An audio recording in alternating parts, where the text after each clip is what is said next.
60 ವರ್ಷಗಳ ನಂತರ ಈ 10 ಕೆಟ್ಟ ಅಭ್ಯಾಸಗಳನ್ನು ಮುಂದುವರಿಸಿದರೆ ನಿಮ್ಮ ದೇಹ ಪ್ರತಿದಿನ ದುರ್ಬಲಗೊಳ್ಳುತ್ತಾ ಹೋಗುತ್ತದೆ. ನೀವು 60ಕ್ಕಿಂತ ಮೇಲ್ಪಟ್ಟವರಾಗಿದ್ದರೆ ಅಥವಾ ಮನೆಯಲ್ಲಿ ಹಿರಿಯರಿದ್ದರೆ ಈ ಮಾಹಿತಿಯನ್ನು ಕೊನೆಯವರೆಗೂ ಗಮನವಿಟ್ಟು ಓದಿ. 60ರ ನಂತರ ಶಕ್ತಿ ಕೇವಲ ಊಟದಿಂದ ಬರುವುದಿಲ್ಲ. ನೀವು 70 ವರ್ಷಗಳವರೆಗೆ ಆರೋಗ್ಯವಾಗಿ ಉಳಿಯುತ್ತೀರಾ ಅಥವಾ ರೋಗಗಳ ಸುಳಿಯಲ್ಲಿ ಸಿಲುಕುತ್ತೀರಾ ಎಂಬುದು ನಿಮ್ಮ ವಯಸ್ಸಲ್ಲ, ಬದಲಿಗೆ ನಿಮ್ಮ ಅಭ್ಯಾಸಗಳ ಮೇಲೆ ಅವಲಂಬಿತವಾಗಿದೆ. ಜೀವನದ ಅತ್ಯಂತ ನಿರ್ಣಾಯಕ ಹಂತ 60 ವರ್ಷಗಳ ನಂತರ ಆರಂಭವಾಗುತ್ತದೆ.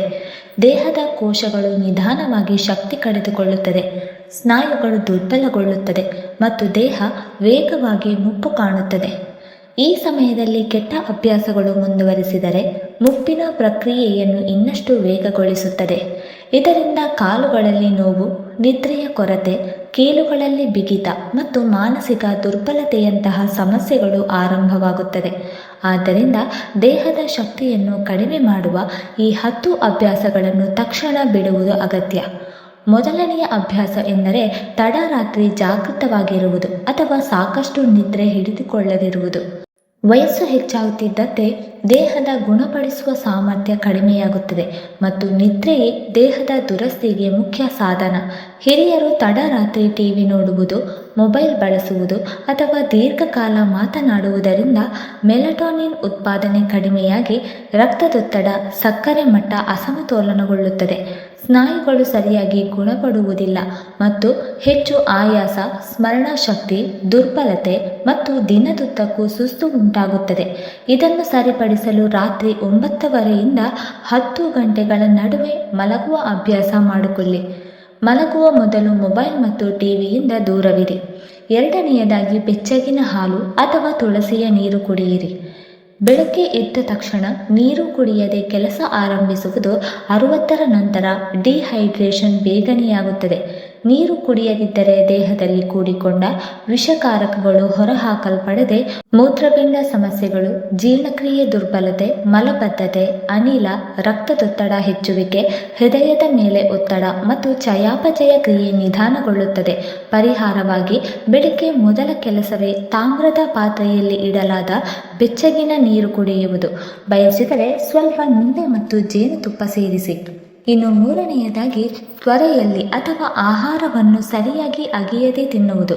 ಹಿರಿಯರಲ್ಲಿ ಹಲ್ಲುಗಳ ಸಮಸ್ಯೆ ಅಥವಾ ತ್ವರೆಯಿಂದಾಗಿ ಇದು ಸಾಮಾನ್ಯ, ಆದರೆ ತಪ್ಪಾಗಿ ಅಗಿದ ಆಹಾರ ಹೊಟ್ಟೆಯ ಮೇಲೆ ಒತ್ತಡ ಹೇರಿ ಜೀರ್ಣಕ್ರಿಯೆ ದುರ್ಬಲಗೊಳ್ಳುತ್ತದೆ. ಪೌಷ್ಟಿಕಾಂಶಗಳು ದೇಹಕ್ಕೆ ತಲುಪದೆ ಅನಿಲ ಆಮ್ಲತೆ, ಮಲಬದ್ಧತೆ, ತೂಕದ ಅಸಮತೋಲನ, ಕುಪೋಷಣೆ ಮತ್ತು ಸ್ನಾಯು ದುರ್ಬಲತೆ ಉಂಟಾಗುತ್ತದೆ. ಪ್ರತಿ ತುತ್ತನ್ನು ಕನಿಷ್ಠ 25ರಿಂದ 30 ಬಾರಿ ಅಗಿಯಿರಿ. ನಿಧಾನವಾಗಿ ತಿನ್ನಿರಿ ಮತ್ತು ತಿನ್ನುವಾಗ ಟಿವಿ ಅಥವಾ ಮೊಬೈಲ್ ಬಳಸದಿರಿ. ಇದು ಎಲ್ಲ ರೋಗಗಳಲ್ಲಿ 70% ತಡೆಯುತ್ತದೆ. ನಾಲ್ಕನೆಯದಾಗಿ ಬೆಳಗಿನ ಉದ್ಯಾನವನ ನಡಿಗೆಯನ್ನು ಬಿಡುವುದು. ಅನೇಕರು ಈಗ ನಡೆಯುವ ಅಗತ್ಯವಿಲ್ಲ, ದೇಹ ಆಯಾಸಗೊಂಡಿದೆ ಎಂದುಕೊಳ್ಳುತ್ತಾರೆ. ಆದರೆ ಸತ್ಯ ಎಂದರೆ ನೀವು ಎಷ್ಟು ಹೆಚ್ಚು ನಡೆಯುತ್ತೀರೋ ಅಷ್ಟು ದೀರ್ಘಕಾಲ ಬದುಕುತ್ತೀರಿ.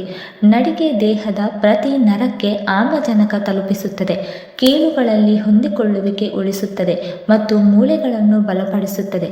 ಇದನ್ನು ಬಿಡುವುದರಿಂದ ಸ್ನಾಯು ದುರ್ಬಲತೆ, ರಕ್ತ ಪರಿಚಲನೆ ನಿಧಾನ, ಆಲಸ್ಯ, ನಿದ್ರೆಯ ಕೊರತೆ, ಮಧುಮೇಹ ಮತ್ತು ಹೃದ್ರೋಗದ ಅಪಾಯ ಹೆಚ್ಚಾಗುತ್ತದೆ.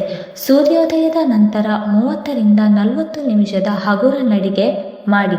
ಸಾಧ್ಯವಾದರೆ ಹುಲ್ಲಿನ ಮೇಲೆ ಬರಿಗಾಲಿನಲ್ಲಿ ನಡೆಯಿರಿ. ಇದು ಕಣ್ಣುಗಳಿಗೆ, ಕಾಲುಗಳಿಗೆ ಮತ್ತು ಹೃದಯಕ್ಕೆ ಅತ್ಯುತ್ತಮ. ಐದನೆಯದಾಗಿ ಹೆಚ್ಚು ಕರಿದ ಮತ್ತು ಸಿಹಿ ಆಹಾರ ಸೇವನೆ. 60ರ ನಂತರ ಜೀರ್ಣರಸಗಳ ಉತ್ಪಾದನೆ ಕಡಿಮೆಯಾಗಿ ಭಾರೀ ಆಹಾರ ಜೀರ್ಣಿಸಲು ದೇಹ ಹೋರಾಡುತ್ತದೆ. ಆದರೂ ಪ್ರತಿದಿನ ಸಮೋಸ, ಪರೋಟ, ಮಿಠಾಯಿ ಅಥವಾ ಜಂಕ್ ಫುಡ್ ತಿನ್ನುವುದು ಯಕೃತ್, ಮೂತ್ರಪಿಂಡ ಮತ್ತು ಹೃದಯವನ್ನು ದುರ್ಬಲಗೊಳಿಸುತ್ತದೆ. ಕೊಲೆಸ್ಟ್ರಾಲ್, ಸಕ್ಕರೆ ಮಟ್ಟ ಹೆಚ್ಚುವಿಕೆ, ಮೂಳೆ ದುರ್ಬಲತೆ, ಕೀಲು ನೋವು ಮತ್ತು ಊತ ಉಂಟಾಗುತ್ತದೆ. ಹಗುರ ಬೇಯಿಸಿದ ಸರಳ ಮತ್ತು ಮನೆಯ ಆಹಾರಕ್ಕೆ ಮಾರ್ಗ ಮಾಡಿ. ಹೆಚ್ಚು ಬೇಳೆಕಾಳುಗಳು, ಸೂಪ್, ಹಣ್ಣು, ಓಟ್ ಮೀಲ್ ಮತ್ತು ಹಸಿರು ತರಕಾರಿಗಳನ್ನು ಸೇರಿಸಿ. ಸಿಹಿ ಮಿಠಾಯಿಗಳನ್ನು ವಾರಕ್ಕೆ 2-3 ಬಾರಿ ಮಾತ್ರ ಮಿತಿಗೊಳಿಸಿ. ಆರನೆಯದು ಪೂರ್ತಿ ದಿನ ಒಂದೇ ಜಾಗದಲ್ಲಿ ಕುಳಿತಿರುವುದು ಅಥವಾ ಮಲಗಿರುವುದು. ದೇಹಕ್ಕೆ ಚಲನೆ ಆಗುವಾಗ ಮಾತ್ರ ಆರೋಗ್ಯ ಉಳಿಯುತ್ತದೆ. ಹಿರಿಯರು ದೀರ್ಘಕಾಲ ಕುರ್ಚಿ ಅಥವಾ ಹಾಸಿಗೆಯ ಮೇಲಿದ್ದರೆ ಸ್ನಾಯುಗಳು ನಿಷ್ಕ್ರಿಯಗೊಂಡು ರಕ್ತದ ಹರಿವು ಕಡಿಮೆಯಾಗಿ ಮೊಣಕಾಲು ಬಿಗಿತ, ಕಾಲುಗಳಲ್ಲಿ ಊತ, ಸ್ನಾಯು ದುರ್ಬಲತೆ, ರಕ್ತದೊತ್ತಡ, ಅಸಮತೋಲನ ಮತ್ತು ಆಲಸ್ಯ ಉಂಟಾಗುತ್ತದೆ. ಪ್ರತಿ 30-40 ನಿಮಿಷಗಳಲ್ಲಿ ಎದ್ದು 2 ನಿಮಿಷ ನಡೆಯಿರಿ. ಹಗುರ ಯೋಗಾಸನಗಳಾದ ತಾಡಾಸನ, ಪವನಮುಕ್ತಾಸನ, ವಜ್ರಾಸನ ಮಾಡಿ. ಟಿವಿ ನೋಡುವಾಗ ಕಾಲುಗಳನ್ನು ಅಲ್ಲಾಡಿಸಿ ರಕ್ತ ಸಂಚಾರ ಸುಗಮಗೊಳಿಸುತ್ತದೆ. 7ನೆಯದು ಚಹಾ, ಕಾಫಿ ಮತ್ತು ಮದ್ಯದ ಅತಿಯಾದ ಸೇವನೆ. ಚಹಾದಿಂದಲೇ ದಿನ ಆರಂಭಿಸುವುದು ಎಂದುಕೊಳ್ಳುವುದು ಸಾಮಾನ್ಯ. ಆದರೆ ವಯಸ್ಸು ಹೆಚ್ಚುತ್ತಿದ್ದಂತೆ ಕೆಫಿನ್ ಮತ್ತು ಮದ್ಯ ದೇಹದ ತೇವಾಂಶ, ಖನಿಜಗಳು, ಕ್ಯಾಲ್ಸಿಯಂ, ಕಬ್ಬಿಣ ಮತ್ತು ನೀರನ್ನು ಹೀರಿಕೊಂಡು ನಿದ್ರೆಯ ಕೊರತೆ, ವೇಗದ ಹೃದಯ ಬಡಿತ, ಮೂಳೆ ಸಾಂದ್ರತೆ ಕಡಿಮೆಯಾಗಿ ಆಸ್ಟಿಯೋಪೊರೋಸಿಸ್, ಯಕೃತ್ ಮತ್ತು ಮೂತ್ರಪಿಂಡದ ಮೇಲೆ ಪರಿಣಾಮ ಬೀರುತ್ತದೆ. ದಿನಕ್ಕೆ ಕೇವಲ 1 ಬಾರಿ ಚಹಾ, ಕಾಫಿ ಕುಡಿಯಿರಿ. ಮದ್ಯ ಮತ್ತು ತಂಬಾಕನ್ನು ಪೂರ್ಣವಾಗಿ ಬಿಡಿ. ತುಳಸಿ ಚಹಾ ಅಥವಾ ತೆಂಗಿನ ನೀರು ಆಯ್ಕೆ ಮಾಡಿಕೊಳ್ಳಿ. 8ನೆಯದಾಗಿ ನನಗೆ ಏನೂ ಆಗಲ್ಲ ಎಂಬ ನಿರ್ಲಕ್ಷ್ಯದ ಮನೋಭಾವ. ಹಿರಿಯರಲ್ಲಿ ಸಾಮಾನ್ಯವಾಗಿ ಕಾಣುವ ಅಭ್ಯಾಸವೆಂದರೆ ಆರೋಗ್ಯದ ಬಗ್ಗೆ ನಿರ್ಲಕ್ಷ್ಯ. ಸಣ್ಣ ಲಕ್ಷಣಗಳನ್ನು ಗಂಭೀರವಾಗಿ ತೆಗೆದುಕೊಳ್ಳದೆ ಇರುವುದು. ಉದಾಹರಣೆಗೆ ತಲೆ ಸುಸ್ತು, ದೌರ್ಬಲ್ಯ, ಅಸಹಜ ನೋವು, ನಿದ್ರಾ ಸಮಸ್ಯೆ. ಇದು ವಯಸ್ಸಿನ ಕಾರಣ ಎಂದು ಬಿಟ್ಟು ಬಿಡುತ್ತಾರೆ. ಆದರೆ ಈ ಲಕ್ಷಣಗಳ ಹಿಂದೆ ದೊಡ್ಡ ಸಮಸ್ಯೆಗಳಿರಬಹುದು. 60ರ ನಂತರ ನಿಯಮಿತ ಆರೋಗ್ಯ ತಪಾಸಣೆ ಅತ್ಯಗತ್ಯ. ನಿರ್ಲಕ್ಷ್ಯವು ಸಮಸ್ಯೆಯನ್ನು ಗಂಭೀರವಾಗುವವರೆಗೆ ಕಾದಿರಿಸುತ್ತದೆ. 9ನೆಯದಾಗಿ ನೀರು ಕಡಿಮೆ ಕುಡಿಯುವ ಅಭ್ಯಾಸ. ಹಿರಿಯರಲ್ಲಿ ಸಾಮಾನ್ಯವಾಗಿ ನೀರು ಕಡಿಮೆ ಕುಡಿಯುವ ಅಭ್ಯಾಸ ಕಾಣಿಸುತ್ತದೆ. ಮಲಮೂತ್ರದ ಸಮಸ್ಯೆ ಬರುತ್ತದೆ ಎಂಬ ಭಯದಿಂದ ನೀರನ್ನು ಕಡಿಮೆ ಮಾಡುತ್ತಾರೆ. ಆದರೆ ಇದು ಕಿಡ್ನಿ ಸಮಸ್ಯೆ, ಯೂರಿನ್ ಇನ್ಫೆಕ್ಷನ್, ತಲೆಸುತ್ತು, ದೌರ್ಬಲ್ಯಕ್ಕೆ ಕಾರಣವಾಗುತ್ತದೆ. ವಯಸ್ಸಾದಂತೆ ದೇಹಕ್ಕೆ ನೀರಿನ ಅಗತ್ಯ ಹೆಚ್ಚಾಗುತ್ತದೆ. ನೀರು ಕುಡಿಯದೇ ಇರುವ ಅಭ್ಯಾಸ ದೇಹವನ್ನು ಒಳಗಿನಿಂದ ಒಣಗಿಸುತ್ತದೆ. 10ನೆಯದಾಗಿ ಔಷಧಿಗಳ ಮೇಲೆ ಅತಿಯಾದ ಅವಲಂಬನೆ. 60ರ ನಂತರ ಸಣ್ಣ ಸಮಸ್ಯೆಗೂ ಮಾತ್ರೆ ತೆಗೆದುಕೊಳ್ಳುವ ಅಭ್ಯಾಸ ಅನೇಕ ಹಿರಿಯರಲ್ಲಿ ಕಂಡುಬರುತ್ತದೆ.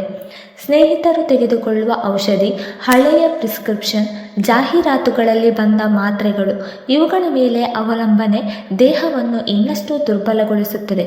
ಔಷಧಿ ಸಮಸ್ಯೆ ಪರಿಹರಿಸಬಹುದು, ಆದರೆ ಅತಿಯಾದ ಔಷಧಿ ದೇಹದ ಸಹಜ ಶಕ್ತಿಯನ್ನು ಕಡಿಮೆ ಮಾಡುತ್ತದೆ. ವೈದ್ಯರ ಸಲಹೆ ಇಲ್ಲದೆ ಔಷಧಿ ಸೇವಿಸುವ ಅಭ್ಯಾಸವನ್ನು ಖಂಡಿತ ಬಿಟ್ಟು ಬಿಡಬೇಕು. 60ರ ನಂತರವೂ ದೇಹ ಹಿಂದಿನಂತೆ ಬಲವಾದ, ಆರೋಗ್ಯವಾದ ಮತ್ತು ಶಕ್ತಿಯುತವಾಗಿರಬೇಕಾದರೆ ಕೆಟ್ಟ ಅಭ್ಯಾಸಗಳಿಂದ ದೂರವಿರಿ. ಈ 10 ಅಭ್ಯಾಸಗಳನ್ನು ಬಿಟ್ಟರೆ ನಿದ್ರೆಯು ಸುಧಾರಿಸುತ್ತದೆ, ಹೊಟ್ಟೆ ಸ್ವಚ್ಛವಾಗುತ್ತದೆ, ಕಾಲುಗಳು ಬಲಗೊಳ್ಳುತ್ತದೆ ಮತ್ತು ಮನಸ್ಸು ಚುರುಕಾಗುತ್ತದೆ. ಮುಪ್ಪು ಸ್ವಾಭಾವಿಕ, ಆದರೆ ದುರ್ಬಲತೆ ನಿಮ್ಮ ಅಭ್ಯಾಸಗಳ ಮೇಲೆ ಅವಲಂಬಿತವಾಗಿದೆ. ಇಂದೇ ದಿನಚರಿಯನ್ನು ಸುಧಾರಿಸಿ. 70 ಅಲ್ಲ 90 ವರ್ಷಗಳವರೆಗೂ ಆರೋಗ್ಯವಾಗಿ ಸಂತೋಷದಿಂದ ಬದುಕಿ. ವೀಕ್ಷಕರೇ, ಇಂದಿನ ಈ ಮಾಹಿತಿ ನಿಮಗೆ ಇಷ್ಟವಾಗಿದ್ದರೆ ದಯವಿಟ್ಟು ಲೈಕ್ ಮಾಡಿ, ಶೇರ್ ಮಾಡಿ ಮತ್ತು ಕಮೆಂಟ್ ಮಾಡಿ. ಹಾಗೆ ಮುಂದಿನ ವೀಡಿಯೋಸ್ಗಳಿಗಾಗಿ ನಮ್ಮ ಚಾನಲನ್ನು ಸಬ್ಸ್ಕ್ರೈಬ್ ಮಾಡಿಕೊಳ್ಳಿ. ಧನ್ಯವಾದಗಳು.